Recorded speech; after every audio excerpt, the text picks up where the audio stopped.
Hello guys! Food blogger హైదరాబాద్‌కి స్వాగతం, సుస్వాగతం. అందరూ బాగుండాలన్నా, అందులో మనం ఉండాలన్నా ఈరోజు బాటసింగారం పండ్ల మార్కెట్‌కి దాదాపుగా 40-50 బండ్లు, బత్తాయి బండ్లు వచ్చినాయన్న మోసంగివి. ఇక రేట్స్ చూసుకుంటే అన్న 9,000 టన్ను నుంచి 30,000 టన్ను వరకు పోతుందన్న. మంచి సరుకుంటే 30,000 పోతుందన్న. కొద్దిగా మంగు, మచ్చ ఉంటే 9-15, 18, 20 అట్లా పోతుందన్న. సరుకుని బట్టే రేట్ ఉంటదన్న. ఏదైనా సరే కాయలు తెంపండి మార్కెట్‌కి తీసుకురండన్న. మంచి క్వాలిటీ రేట్స్ ఉంటే గ్రేడింగ్ చేసి తీసుకురండన్న మార్కెట్‌కి. ఓకేనన్న. వర్షాలు పడుతున్నాయి గదా! కొద్దిగా బత్తాయిలు ఇంప్రూవ్‌మెంట్ కావచ్చన్న సైజులో. సో, మన ఛానెల్‌ని లైక్ చేయండి, షేర్ చేయండి. మన రైతన్నలందరికీ సబ్స్క్రైబ్ చేపియండన్న. వినండన్న.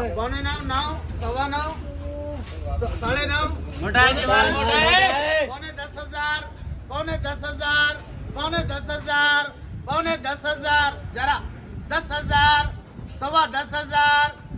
10,000 10,000 में చూశారు కదా రైతన్నలు, 10,250 పోయింది ఇది సరుకు. సో, మన ఛానెల్‌ని లైక్ చేయండి, షేర్ చేయండి, సబ్స్క్రైబ్ చేయండి. బాయ్.